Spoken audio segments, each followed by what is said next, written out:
jox nañ ko lépp. on lui a tout donné le Sénégal lui a tout donné.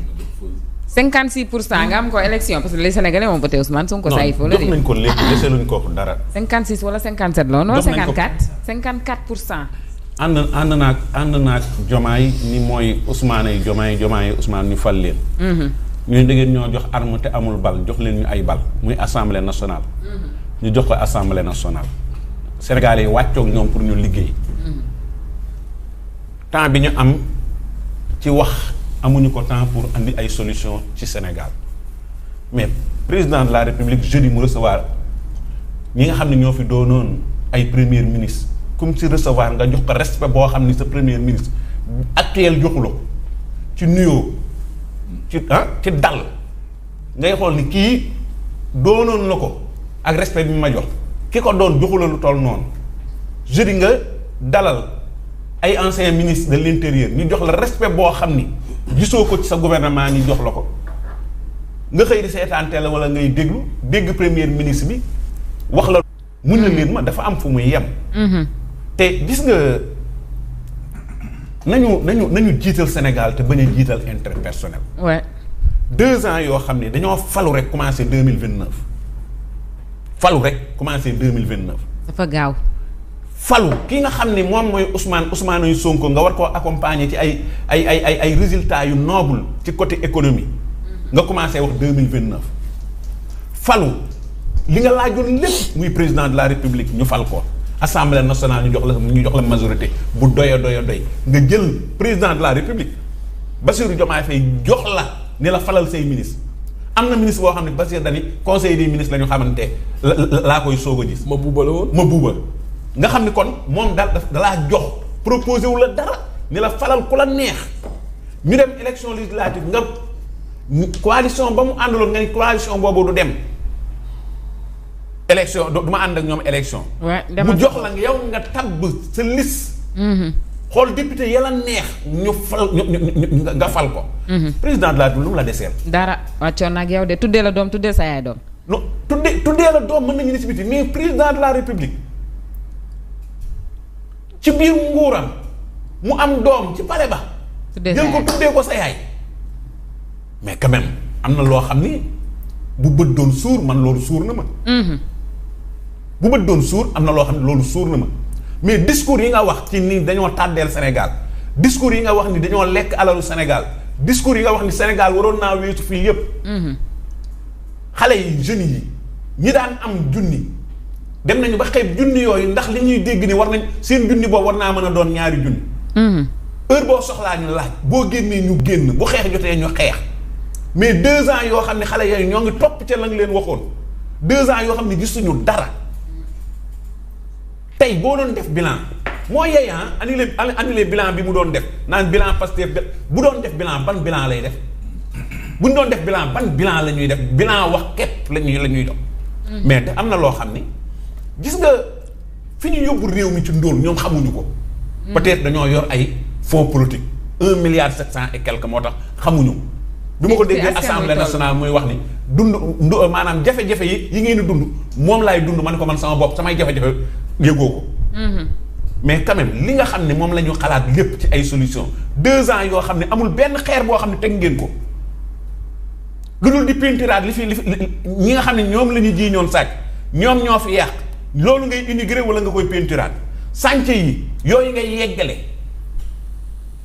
ban résultat nga ñu jox te nga wax ni yaa yor si livre solution bi tey bu ñu demee assemblée nationale Sénégal yi yépp di seetaan premier ministre président de la république nekk ci jamono yu dialogue di wut jàmm yow almet ga nga doon wax ni Macky Sall ni ko almet gi moo ngeeg man almet googu nga yor ko assemblée nationale di yàq dialogue bi président de la république di kii am na loo xam ne bu ko président Diomaye du ko muñ le am na loo xam ni fa la muñ yem am na loo xam ne te nit koo gis am nay mbokk su ma nee mbokk du mbokk yi deret affaire de dignité propre sax lay doon affaire u égo am na loo xam ne gars yi ci boppam te li gën a yéeme moom mooy nañuy rus xale la deretam dafa tàng day nañuy rus sénégalais yi nga xam ne defuñu politique impulsif à tout te bi jàng jotee dañoo dem jàng ba ni kar bi liggéey jotee ñoo leen jiitu ci liggéey li ñuy liggéeyal Sénégal boolewuñ ci ay wax mën naa lim généraux yi fi nekk mën naa lim ñeneen ak ñeneen ak ñoo xam ne dañoo làqatu boole ne pat te kenn ëpp leen xam-xam mais politique bi bëgg a jël ñooñu tiim leen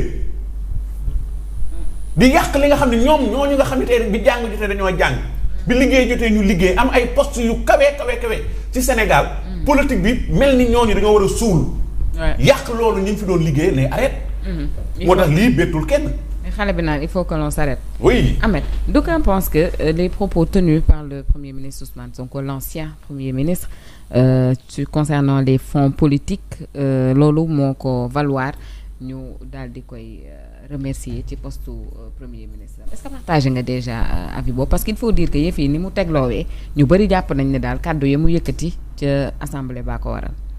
déedéet loolu ñu bëgg a manipuler la. ñu bëgg a wane ne moom dafa bëggoon lu jub dafa bëggoon lu leer Basiru bëggul lu jub bëggul lu leer moo tax Basiru daax ko loolu ñuy manipuler la. loolu demewul noonu te waajut a demee noonu pour preuve ñaata at lañ fi nekk 2 ans ñaari at 2 ans fonds politique yaa ngi fi dajee mos a wax comme lii moom moo doon wax xam na ne fi mu toll nii mu ngi benn tànk baa ngi ci biti benn tànk baa ngi ci biir mu ne naa xajamal cere ji préparer nit ñi. pour que bañ le président de la république parce que enjeu wu dem assemblée bi dafa bëri ay enjeu du rek dem pour nekk pour am immunité parlementaire wala pour def motion wala pour nangam non dugal loi boo xamante ni day xañ Bassirou Diomaye Faye fonds politique parce que jàpp nañ ne su amee fonds politique dafay mën a campagne parce que il faut comprendre que Ousmane Sonko ak waa Pastef ñoom jàpp nañ ne xaalis mooy régler lépp ci àdduna bi moo tax mu tiital leen ba ko wax ñu ne milliards yi mu am da ko sàcc looloo tax jàpp nañ ne nit pour nga toroxal ko faw nga xañ ko am amam moo tax ku ñëw rek ñu yóbbu PGF tëj say compte def say lii parce que ñoom xaalis da leen a tiital te nag nit yu mel noonu seen débat yëpp foo leen fekk xoolal rek depuis Pastef ñu créé ko ba léegi seen débat yëpp milliards immeuble oto milliards alalu àdduna rek la ñuy jaamu ci la ñuy nekk suba ngoon guddeeg bëccëg mooy seen élément de langage et sénégalais yi aussi comme ñun yàlla daf ñoo nattoo parce que j'ai l'habitude de le dire hein, et malheureusement dama sénégalais yi baal et je vais le redire et c'est la vérité ñun Sénégal suñu niveau de soxorte dafa yàgg ci ñun di nelaw da ngay gis benn grand bu nekk ci koñ bi xëy bés di gaare otoom chaque jour mu ngi la doon romb pourtant ngay caayan ci koñ bi chaque jour mu ngi la fay romb nga koy gis muy dem ci car rapide yi di ñàkkante di jël teer di dem di xëy benn jour mu gaare oto ci koñ bi nga ne grand bi dafa xanaa dafa commencé dil wallaahi mais dilul parce que da ngeen di toog di caayan mais yéen a ngi naan caayan yéen a ngi waaj a jabet parce que li ngeen di def résultat bi mu ngi ñëw di ngeen jabet parce que caayan rek ngeen di naan toog ci bopp koy moom mu ngi liggéey am na résultat wu oto mais dañ naan dafa soxor bu doonee jigéen lu ñuy njëkk a wax ñu baal ma ci kàddu gi booy bi de temps yi moom day mbaraan mu ngi affaire am mu ngi baax de temps yi moom borom xaalis yi ñoo koy indi maanaam ëllëg ñu kontaan duñ ko def xoolal da ngay sañse rarement maanaam boo sañsee rafet na déedéet foo ko jëndee pour ñu am ci parce que ñaane nañ sax yow kese nga am ko sa chemise bi de rafet na foo ko jëndee sa ndoket bi de rafet na ku la ko ñawal maanaam question boobu la ñuy posé bu yéen da ngeen di tukki bu ngeen demee ailleurs dañ koy rafetlu kontaan mel ni ñoo ko moom duñ sax lijjanti foo ko jëlee parce que bëgguñu ko am yow yaa ko am rafet na jàpp na la kontaan nañ léegi loolu da doon nelaw ci sénégalais yi léegi sénégalais benn bu nekk ci moom tam doon nelaw ci yow ñime woo ko wane Ousmane Sonko ñëw nag yee ko nag ne leen lii di nelaw ci yéen soxor googu man kaay leen ma nekk seen guide de coxorte ñii ñëpp am li ñu am lew daganut baaxut caisse noire yeeg fonds politique yeeg seen immeuble yeeg seen xaalis yi ay sàcc lañ. dinañ ci yow benn yoon baal bëgg ñëw parce que dama bëgguma ñu chevauchante dama bëgg Mamadou. pour terminer avec Feuz après ñu ngeen wax ñu seen analyse concernant surtout le remerciement parce que loolu moo jur xëy na événement yi ci topp yëpp. waaw xam nga Ousmane Sonko man honnêtement je dis bien les surprendre ma parce que vaar bi mi ngi fi lépp a ngi fi yàgg naa toog di leen wax ne leen Ousmane mii doy ma depuis toujours. Deuxièmement beneen bi moom mooy gis nga kuy takki rajo di wax ak ki nga xam ne dafa am parcours mënuñu yem soxna si fii dafi am réew mi ñu prouver parce que c'est que li ngeen di fàtte mooy état nu mu bindoo daf ci am société bi nu mu bindoo tamit dafa am ñoo xamante ne nii tey boo leen joxee dinañ jiite état am na ñoo xam ne boo leen joxee mënuñu ko jiite parce que ku musul jiite nit pour nga jiite ay nit ça pose problème aussi soxna si amoo expérience jiite nit amoo expérience mën a gérer loo xamante ne nii kat ñëpp dañ ciy retrouver wu amoo expérience oui am musoo teg dara loo xamante ne nii les gens dañ ciy retrouver wu kat nga doxal ko prouver mais soxna si kooku boo ko joxee réew non c'est parce que xamoo luy état et avertiroon nañ Sénégalais yi ne leen attention ci ñi ngeen xamante ne nii ñoom ngeen di tabb parce que ñi ngeen di tabb il faut ngeen xool seen profil il faut ngeen xool seen parcours te bàyyi ay waxi kese parce que ay waxi kese saa waay yorut réew te amul njëriñ léegi nag après li xew moom mooy sénégalais yi def nañ seen choix ñu nangu ko amuñu ci benn problème parce que le peuple est souverain beneen bi jël nañ ko Ousmane Sénégal wàccoon na ak moom lépp lu mu bëgg sénégalais yi jox nañ ko mais malheureusement le monsieur plus muy dem plus ngay gis ay carences am plus ngay comprendre plus ngay xam ne waa ji mënul loolu ba mooy dëgg Ousmane mënul il est incompétent amul xam-xam gu mu mën a yoree réew amul dayoo gu mu mën a yoree réew amul parcours bu ko may mu mën a yor réew aussi soxna si dañoo xamante dëgg léegi nag loolu bu fekkee loolu yëpp da nga ko dajale mais mënoo def résultat tamit soxna si et puis surtout nga doon koo xamante ne nii kat kooku dafa prouver ci lépp Macky Sall saa waay li mu def ci réew mi ak li mu fi liggéey saa waay il faut nga doon ndaanaan dëgg pour mën ko au moins supplanter wala nga mën a def mieux que lui. Mais boo nekkul ndaanaan amoo ingéniosité amoo xam-xam amoo clairvoyance amoo vision amoo parcours mais tout ça mais si tu peux pas faire de résultat maintenant nag le président aussi jaanam wàcc na xam nga lu tax moom mooy jox na ko lépp pour wan Sénégalais ne wàccoon na ak moom.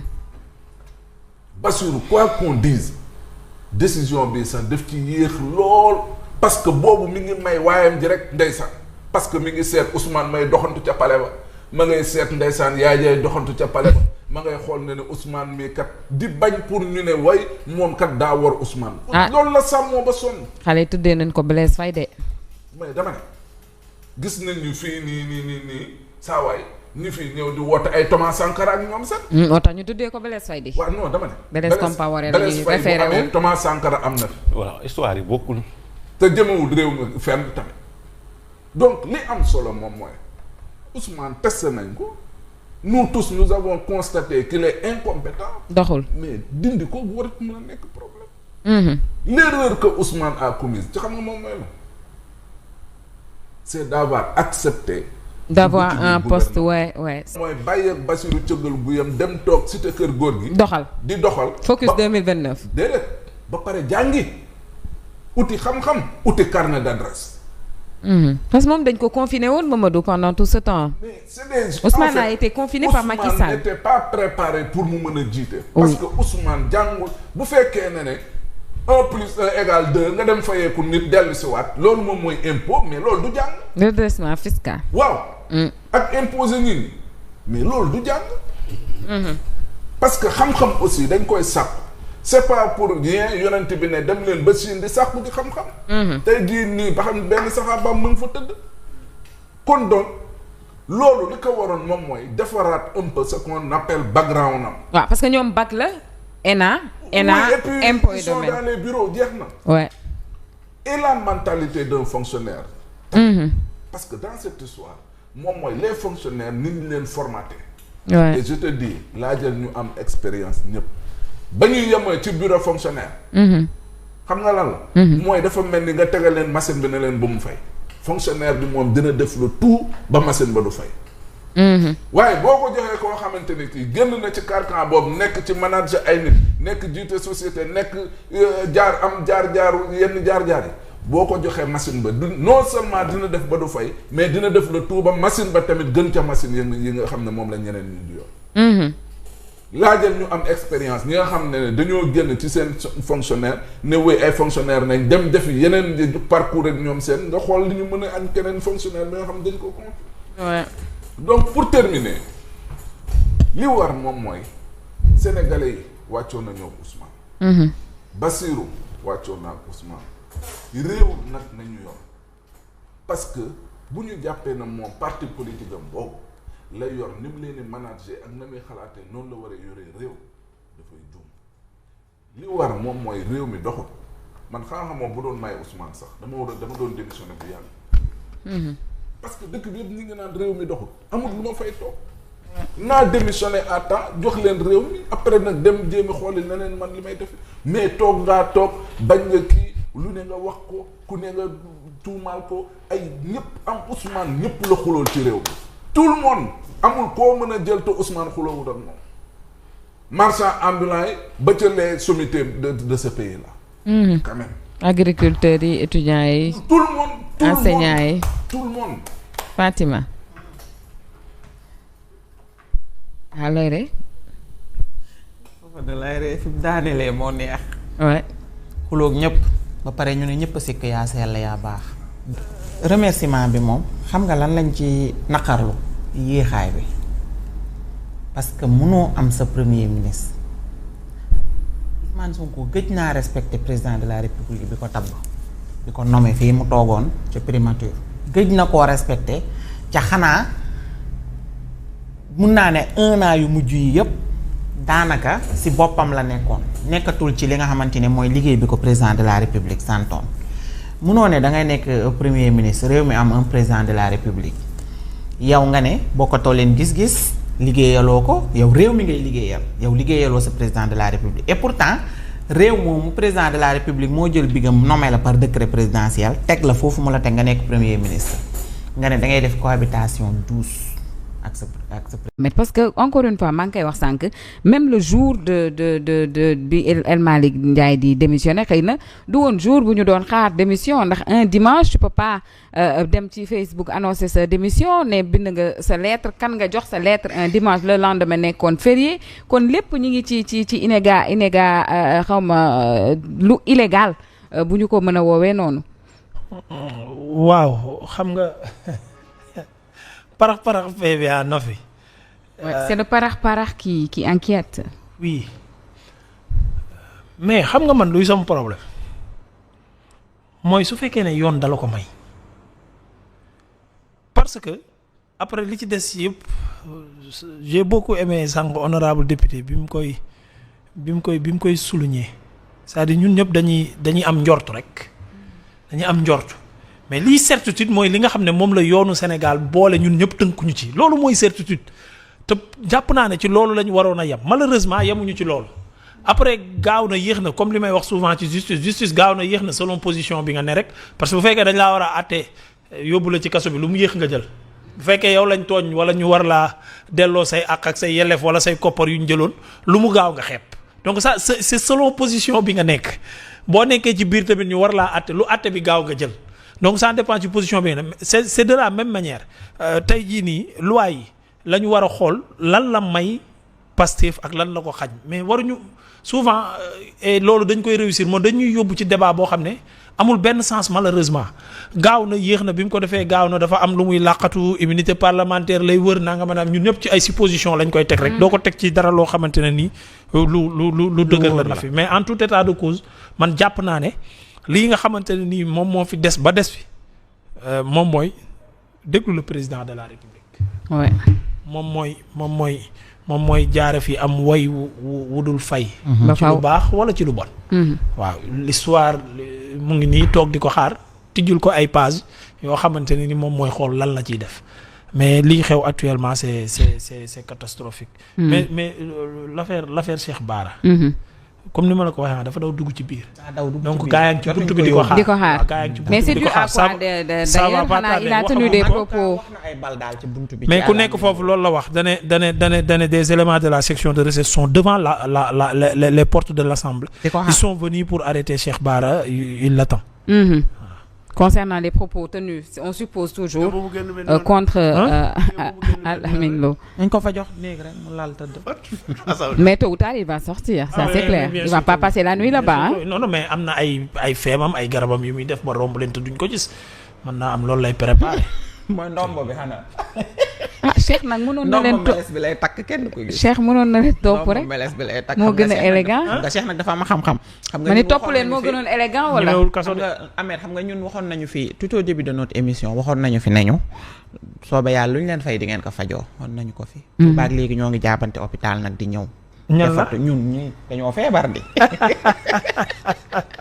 boobaak léegi nag wéeruñu am na ñoo ngi jaabante hôpital rek di ñëw na fi. di tëdd di jóg wéeruñu de. seex ñu ko def seex moo ñu waxoon ne lu ñu leen fay di ngeen ko mooy temps wu oto ba oto 90 millions. kon ñu xaarandi gouvernement bu yees bi parce que tey moom ci journée bi. incha allah lu ne mën naa xew démb ci 19h la ñu tabb premier ministre bu bees mais moi je pensais que Al Amine faisait partie des leurs. ndax Al Amine on se rappelle que moo fi nekkoon nag di dénoncer ay affaires moo fi waxoon à l'époque que sénégalais bu nekk ba ci liir yi danoo war a participer ci li nga xamante ni moom moo di dette cachée bi on a vu les VAR 900 000 ou 500 000 900 la woon voilà Al moom il a énormément tout de même loolu nag Al ma bañ ko fental tur teel na bu ko dëggal sa 900 millions mais Ousmane tagg na quoi. Oui justement moi je pensais qu'il faisait sur son discours ñu naan Al Amine mooy Ousmane. waaw man dama foogoon ni ci ñoom la bokk kon Cheikh Bara bu génnee wax ci moom yu rëy. xam nga la moo tax ngay vivre les valeurs foo mën a toog am solo Al Amine bi fi Macky Sall nekkee. moo nekkoon budget si je ne me trompe pas. da ngay def APR la bokk tagg PSE ba nga kontaan. da ngay defee ne APR la bokk. Son grand frère était conseiller du président son frère. Moubarak Lo. Oui Moubarak. alors mais yow yàlla defal na la nga am njàng am parcours bu baax nekk directeur national de la BCEAO toutes les transactions passent par toi yow changement de régime am na ñu def la secrétariat mais quel que soit mais garde ta ligne de conduite xoolal te li yàlla def tey. Il nous a attaqué, il a attaqué le régime de comment dirais-je de Macky wax lu ko neex ñu jëlee ko fa yóbbu ko palais comme conseiller. Aujourd'hui il est premier ministre de Diomaye et Diomaye est en bisbille avec Sonko et pour travailler avec le FMI il faut qu'on aille vers la restructuration. Donc vous voyez ce que cela fait. Donc généralement on suñu deful attention lañ doon bañ ñëpp dina amaat moo tax nit ki tout le temps tu dois garder ta ligne de conduite quelle que soit la situation reste toi-même. boo ko defee tu as moins de problèmes. Mais maintenant encore une fois de plus par rapport à la composition du gouvernement et tout ça nañu jël les bons profils d'horizons divers. D'horizons divers nag boo ko waxee waxuma ay gouvernement d'union nationale waxuma loolu. parce que waaw mais ñu bañ a tibbee rek ci ñoom. ñu bañ a tibbee ci ñoom mais ñu xool les compétences. surtout parce que y a ce qu'on appelle les compétences de performance. xam nga nit ki mun nga am njàng am ay diplômes ñu jox la dara mais xamoo comment tu crées des stratégies comment tu mets en œuvre des stratégies pour faire performer l'entreprise. C'est pourquoi on dit souvent que le diplôme n'est qu'une présomption de connaissance.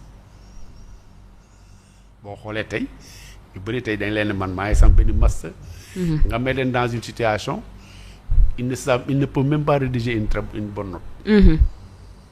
xam nga la. oui gis koo xam ne il n'a que le DFM il écrit nga ne gongo ngeen dem donc yu mel noonu il faut moo tax ñu ne il faut prendre les gens yi nga xam ne ils ont un bon profil et qui ont une expérience avérée. Une expérience avérée. ñu teg leen au sein des ministères ñu liggéey. xam parce que un état da nga koy pratiquer pour xam ko. pour état du diplôme. ayca. alors donc je crois que yooyu yëpp bu ñu ko jëlee te aussi Sénégal léegi nañu commencer jàng di tànn ñi am expérience mais ku musul liggéey nga jox ko responsabilité loolu ci Wade la commencé. ñun def nañ ko aussi. mais ñii ñoo ëpp liñ ko def. des gens yoo xam ne mosuñu liggéey nga jox leen ay direction générale. mais ça c'est la catastrophe. Je crois qu'il faut mettre qui doivent aller au gouvernement nañ nekk des gens yoo xam ne ils ont un très bon parcours et ñoom bu ñu leen mettre en contribution je crois que on pourra faire énormément de choses ensemble. Man je crois que c'est ça mon point de vue. Maintenant nag bu ñu ko bëggee def nag affaire politicienne kii Diomaye la bokk kii sama xarit la kii sama kii la ils vont passer complètement à côté. C'est regrettable. Je pense que l'essentiel a été dit, surtout concernant l'Assemblée nationale, Fatima. On attend peut-être le président de la République pour face à la nation. Il va nous parler. On espère toujours. En attendant itam la formation du nouveau gouvernement par le biais de son nouveau premier ministre. Alors, on va terminer, Ahmed, peut-être ak taf rek ci coowal Cheikh Diba. Il faut dire que démba la banque def na benn circulaire rendre ko public pour dire que 130 milliards yi nga xamante ni moom la ñuy associé à Cheikh Diba wax ni da koo am ci comptam ci benn banque de la place ñoom raxasu nan ca ba set nee nañu taxew ñu laalew ñu et que boobu le visuel manipulation la du dëgg. Maintenant pourquoi on s'acharne autant sur Cheikh Diba? On dirait que matchetul ak ñi nga xamante ni xëy na ñoo du fi am kon dafa mel ni dàq na lépp li nga xamante ni moom waaw dimbali ma parce que nee na ñii tudd ci borom ñaari tur yi surtout les gros poissons nee na kenn nekku fi di leen suturaal wala ñu di leen protéger wala yi ni mel nee na itam kenn du céder à la pression ku ci bokk buñ la jàppee jàpp nañ la. La loi s'appliquera dans toute sa rigueur. lii la wax venant du premier ministre c'est bien. comme loolu la wax ñun nañu ubbi suñuy gët. di seetaan kese. beneen bi mooy la principale information dans cette histoire mooy Sénégal seeni directeurs généraux yi am na ñoo xam ne dañuy tukki def fa 33 jours. 33 jours. oui. nee na am na directeur boo xam ne def na 33 jours si 3 mois def na 33 jours à l'extérieur. am na koo xam ne def na 27 jours. am na koo xam ne def na 13 jours. mais xanaa seen congé la woon. ñooñu ca liggéey Ousmane lu leer na wax dafa demander qu'on lui fasse na la tuddati reporting voyage u directeurs généraux yëpp. et il dit qu'il constate que am na directeur boo xam ne def na 33 jours Europe. mais lan la fa doon def. kooku liggéey xam na ko lu tax mu koy dénoncer. il sait pourquoi. dañu namoon vacances rek. loolu mooy wane ne xam nga loolu c'est pour dire quoi. c'est pour dire que yéen ñii ngeen fal nii ci seen bopp nañ ne. te moom en tant que premier ministre mu yëg ni ñoo nga fa jëlul téléphone am woo leen lan ngeen xawaal foofu. non déedéet lii le coup est déjà parti moom da koy doogee. da koy dénoncer. da koy dénoncer. Ousmane moo wax loolu kon sànq bi may wax maanaam lii laa déggoon bi may ñëw ci yoon moo tax ma doon wax pour ñu wax ko mooy jàmbaar moo tere ñii. nee na c'est le gardien de. voilà parce que foofu xaw ma ndax seetlu ngeen ko seetlu woon. saa yu ñëwee mu ngi ñuy wan ne moom guerrier la am na ñu mu tere am na lu mu découvrir lu bees am na lu naan. maintenant su fekkee ñun dañuy am benn premier ministre boo xam ne ñi mu yëlif dañuy def dara ba pare mu doog koo yëg doog koo tere c'est-à-dire amul sens. ça veut dire que moom mu ngi. en voulant nous montrer que moom mooy jàmbaar est-ce que paradoxe amul foofu moom parce que les directeurs généraux seen ministres yi ñooy seen ay autorités. waaw non léegi dafa moom mën na koo bañ a gaaw a yëg sur le coup. foofu xaar ma tontu laajam bi. waaw du laaj sax damay rek constaté. waaw da ngaa constaté léegi mu ngi mel ni nga ne ma Simon rédacteur en chef bi fii maanaam journaliste yi fi nekk am na lu ñuy def après Bougane mënu ci dara. non mën na ko yéex a yëg laa wax waxuma mën dara ak mën dara kay mën da ci mën dara. non maanaam su fekkee maanaam yow kër gi nga yilif yow dara dafay xew yow nga yéex koo yëg maanaam jëleen sa kilifteef nga dénk ko keneen. parce que moom mooy patron wu DG yi c'est-à-dire moom mooy patron wu DG yi ñu koy rendre compte di ko jox ay rapport bu fekkee dara day xew te moom mënu koo yëg. wala mën na dara parce que ci wax ji bu fekkee déglu leen ko dane ministre yi ñu ci bari seen voyage yi tere na leen ko dematuñu. mais DG yi moom. ñu ngay dem ça veut dire que moom mënalu leen dara. waaw xam nga nag non mais il faut mu demee noonu nag parce que te ministre yi nga yilif ba mën leen a tere ñu toog ñoom mënoo leen a wax ñu tere DG yi. Ahmed loo bëgg a fàtte ne on a un gouvernement boo xam ne ñii dañoo far fii ñii far fee. loolu laa moom ñi nga xam ne am na ci ñoom autorité ñooñu lay mën a tere ñu toog mais ñi mu amul si ñoom autorité moom mu leen tere. fa muy mujj liste bay génn. boo atul ña bokkul Pastef lay jéem a taqal. voilà. comme à son habitude. dana ta tànn ñu bokk Diomaye président wala ñu bokk nangam ak nangam ne ñii ñooy tukki yu bari dee leen seetaan. léegi li indi wax li xam nga lan la. c'est quand il se vante du fait que nee na li jëm ci réduire le train de vie de l'État ci jàppale population yi nee na ci li ñuy jàppale askan wi looloo tax ñu nekk ci processus su réduction train de vie de l'État mu ne d'ailleurs looloo tax mu ne ministres yi kenn dootul tukkeeti. mu ne mais ci ba ma teree loolu ba pare parce que ministres yi kenn dematul lu dul mission bu am solo lay doon maa ngi koy contrôler sama bopp mais bu weesoo loolu j'ai découvert que ci directeurs yi daf ci am ñoo xam ne dañuy tukki ak di daanaka xeetu gundaat naat la koy simile avec les privilèges de l'État. oui mu ne j'ai découvert qu'il y a des directeurs yoo xam ne def nañ 33 jours à l'étranger ñenn ñi def 27 jours ñii def 13 jours ñii def ay 15 jours Ousmane loolu la. te defuñu fa dara. waaw loolu moom mooy. parce que s'il le dénonce c'est-à-dire qu'il n'a rien à faire il a découvert que gars yi ils sont dans la bamboula en réalité. loolu moom mooy sénégalais yi ñi ngeen fal nii en plus de mënuñu xamuñu mais ñu ngi noosee alalu réew mi. waaw mais ça reste dans eux Mamadou. mais quand lui il découvre ça ba ne loolu dañ koy dindi. privilégié ak voyager ak yooyu nee na moom ba pare xam nga loolu sax ça va être extrêmement difficile. directeur généraux yi dañoo bëri de. torop Ousmane am na temps di leen contrôler. kii moo war a tukki kii waratu tukki. mais bu dee tukki bi tamit même ministre yi ñu tëddee tukki bu dee tukki bi. amal nañu lu ñu mën a andil dara la. lu ñu mën a andil tamit dara nañu. parce qu'il faut dire que Mamadou aussi ça fait très longtemps que benn fonctionnaire demul représenter le Sénégal à l'extérieur sous prétexte que Ousmane nee na c'est des voyages inutiles loolu yooyu itam dafay bokk ci gën a naxasal la diplomatie. xam nga loolu mooy la et les xam nga loolu moom mooy coopérations yu dox suñu diggante ak yeneen dëkk yi ñàkk xam. oui c'est des gens qui sont dans le populisme ils sont dans le pilotage à vue xam nga waaw ñoom ci yooyu nañ nekk daal ñoom ci yooyu nañuy dox. gëmlu ne oui on est en train de faire des efforts yu rëy yoo xamante ne nii or. mais booy tere dara day fekk mu am pertinence ak am njëriñ effectivement parce que li ngeen di rappeler nii un directeur général am na ñoo xam te ni direction yu ñu yor ils sont obligés d'aller à l'étranger. waaw kii nee na foofu ne kii nee na directrice générale des pupilles de la nation moom ba mu voyager def na ay weer yu baree bare nee na plusieurs mois la bind. c'est qui là c'est la Meng là la petite. oui oui c'est Fatima Meng je pense qu'elle s'appelle Fatima oui. waaye. naa ko muy def vidéo réel yu rafet moom ci avenue Charles. maa ngi koy nuyu de passage sama tonton Aziz waaw nee na voyagé na depuis. est-ce que demul faju wala dara. ah Ousmane mooy seen patron daal man seen patron na leen man li Ousmane wax man ci loolu laay téye. kii récépissé bi ñu ko koral la bokk de moom. man li ma bëgg a wax foofu mooy nañu bàyyi ba ñooñu wax li leen yóbboon soit congé la. wala lan la parce que nit su amee congé am na droit dem voyage. mais congé plusieurs mois moom xanaa. non mais feebar la mais am na droit 45 mais problème bi mooy Ahmed quand il dénonce cela c'est parce que dafa jàpp ne c'est illégal. am na yeneen élément parce que maanaam loolu laa la bëgg a wax maanaam yow yaa fàtte kii dénoncé kii wax.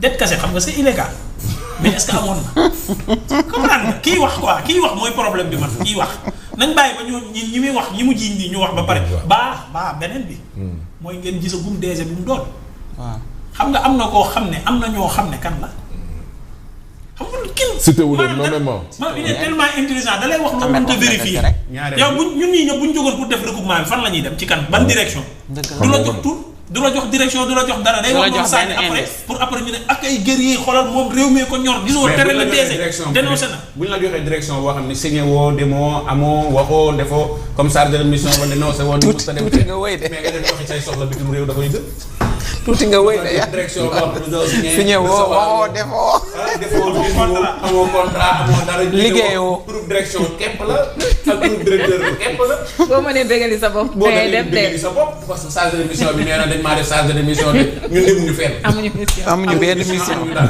bu dee nga def direction tamit amoo signature amoo dara recevoir amoo direction te amoo ay directeur kenn soxlawu la joxewoo directeur am ay business bi du réew doo leen defe ji ko chargé de mission yi ëpp mission yi waaw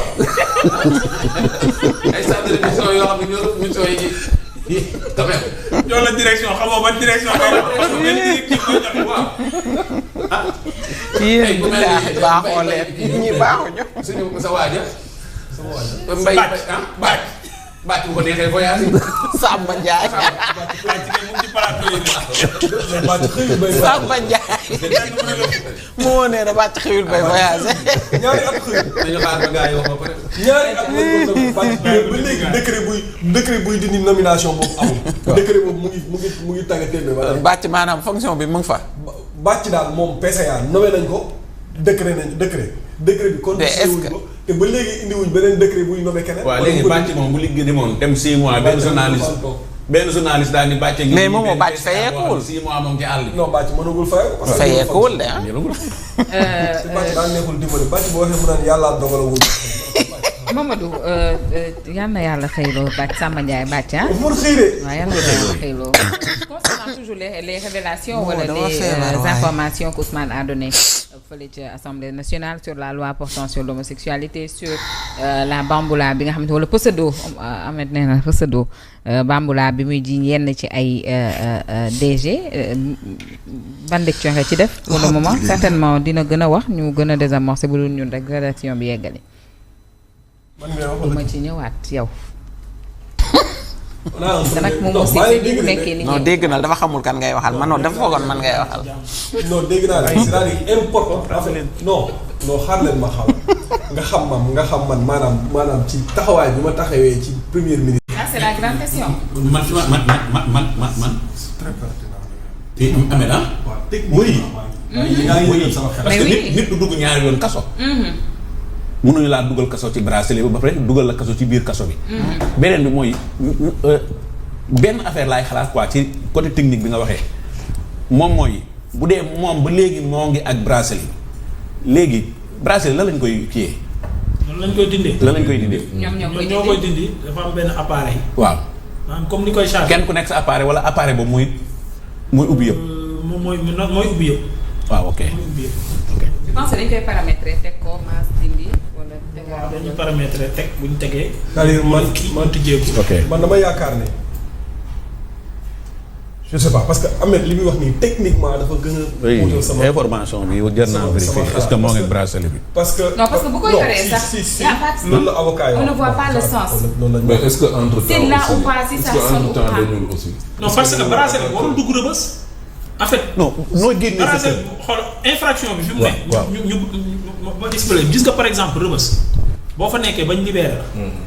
da nga naan garde yi dañ laa jéppi maanaam comme mara détaillé nit nekk fa. ñu ne suba ñu dem tribunal ñu ne àtte nañ ko libre na. di récupérer tout.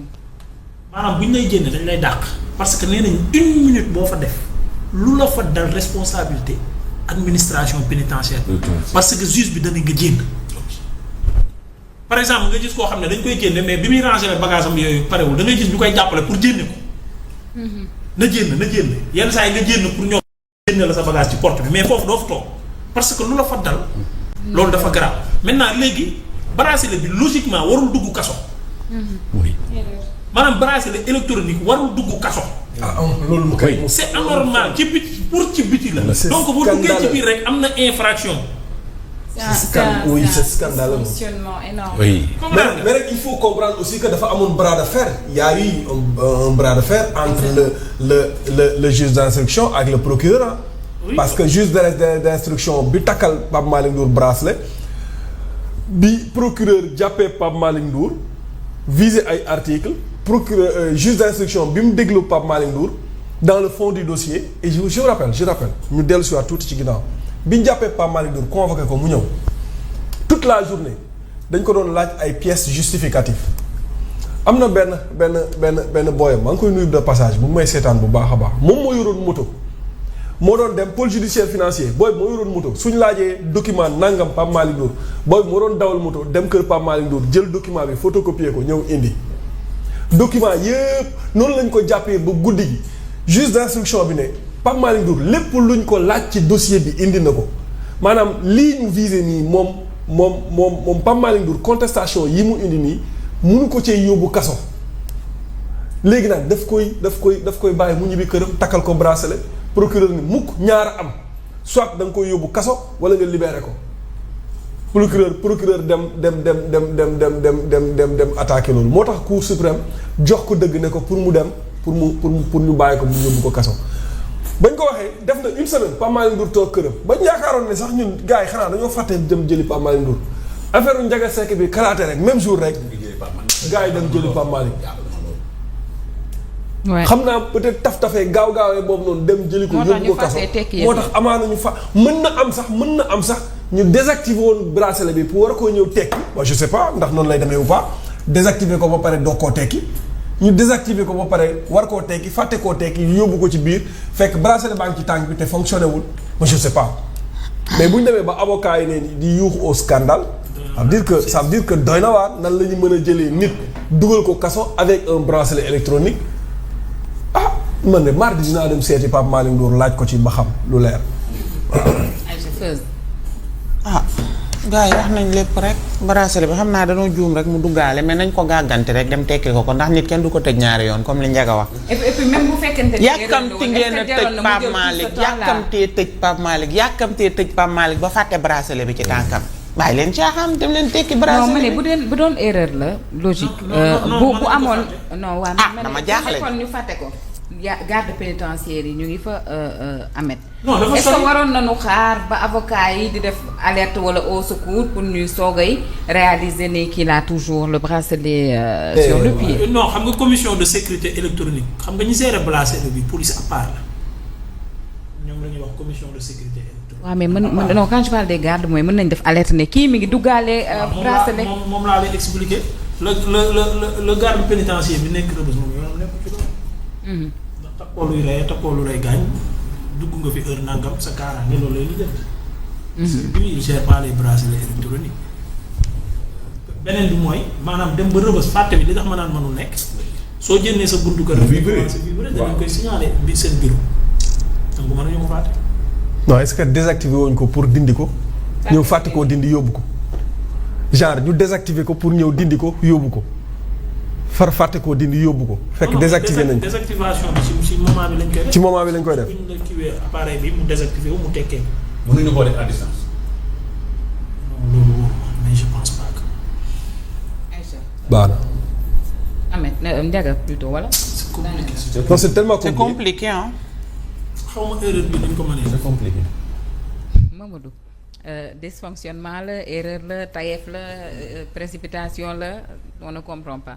oui dama jàpp ne peut-être c'est un dysfonctionnement dañoo waroon a peut-être assurer wu ne bracelet électronique bi dañ na ba pare ñu doog koy yóbbu mais aujourd'hui le fait que ñu jël ko yóbbu ko xam naa njuumte la rek peut-être ils vont y remédier très rapidement jéem ko dindi parce que takk bracelet électronique nekk également dans les liens de la détention aussi ça n'a pas de sens. amul njëriñ donc xam naa ne dañoo juumte la rek dinañ ci taxaw nu mu gën a gaawee pour jëm ko dindil prison comme ça li ci des li il va rester là-bas en attendant ñu élucider kaam. mais est-ce que ce n'est pas des erreurs légères aussi yoo xamante ni waroon nañu dépasser loolu itam parce que ki nga assigné à son domicile takkal ko bracelet xam nga ni il est avec ça maintenant venir le chercher aussi demoon dindi ji yooyee mu nekkoon des préalables Mamadou. oui c'est vrai que on devait s'assurer que ne dindi nañ ko ba pare doo ko dem jëli mais li ma xaj na précipitation bi moo waral loolu. et Momo mi ngi koy rappeler sànq le fait que mu coïncider avec l'arrestation de Ndiaga Seck aussi bon c'est pas anodin donc xaj na ñoom dañ ci nekkoon peut-être procédure pour jéem a xool nu ñu koy dindee yëf yi bett leen tamit ñu ne daal anawaan dañ dem defandoo ñaari yëpp mu nekk benn certainement xaj na loolu moom moo indi loolu mais xam naa dinañ dindi moom bracelet bi parce que amul benn pertinence ak njëriñ nit ki nga tëj ko kaso ba pare bàyyi ko ak bracelet électronique oui te bàyyi ko ak bracelet électronique juge d'instruction moo war a comme juge bi comme instant bii nii maanaam procureur fexe na ba ñu yóbbu Pape Malick Ndour kaso te juge bi nee na ba mu ko dégloo mënu ko ci woon tëj kaso maintenant na ko juge bi woo dégluwaat ko dans le fond mooy ko liberté provisoire bu fekkente ne juge d'instruction bi la ma waxoon ma nga ca ba tey boo ñëw wuteeg Mamadou Gueye mi nga xamante ne dañoo demander liberté provisoire gars yi bañal ko Mamadou Gueye maire ji da Thiaroye Kaw ñi nga xamante ne ñoom la takkandool ci dossier bi yëpp ñi ci tuddandool ñëpp bracelet la leen takkal ñoom Mame Boye Diao ñoom ñëpp ñu takkal leen bracelet. Mamadou Gueye moom ñu yóbbu ko kaso. avocat yi dugal nañ demande liberté provisoire démb gars yi rejeté ko des fois doo sax. ça aussi c'est compliqué le cas C'est tellement compliqué. de Modou Gueye. Oui, Parce ouais, qu'il faut dire que une affaire boo xamante ni cité nañu ci ñeneen ñooñu y bénéficient tant bien que mal d'une sorte de liberté. Lui Moustapha Diop est en prison ça fait un an. Ça fait un an le 22. Moustapha Diop oui alors que déchargé na ko. C'était le 22 mai 2025 lañ ko jàppoon. ba tey jii ça fait un an qu'il est en prison. anniversaire la tamit moom. oui un an en prison te dara teewu ko fa. dara maanaam Moussa Diop dara teewu ko prison ca lañ ko doon tudd ci affaire cour des comptes ba mooy Covid ba maanaam setal nañ ko ci. ci affaire tabaski ngom bi setal nañ ko ci mais ñu ngi ko téye ci kaso bi. le maire de Louga ak Louga ni mu toll jamonoy tabaski. Louga soxla. seen maire oui. ils vont le sentir ça c'est clair. ñu jël ko tëj ko ci kaso bi fàtte ko fa nag. mel ni koo xamante ni saa waay daf la rayal sa taaw. dugal ko ci kaso bi fàtte ko. ba pare Ousmane Sonko le premier ministre nous dit que justice bi ni muy doxee nii ñi sàcc xaalis ñu ngi ci biti nañ leen jàpp. waxaat na ko léegi ci assemblée bi léegi. ñan la mais ñan ñoo sàcc xaalis ñu war leen a jàpp te ñu nekk ci dëkk bi di taxawaalu nañu sital ay tur. ba pare ministre de la justice taxaw foofu noonu di critiquer la justice bi mu jiite moom. ça qu'est-ce que cela veut dire. Yacine Fall. waaw loolu lu muy signifier en fait.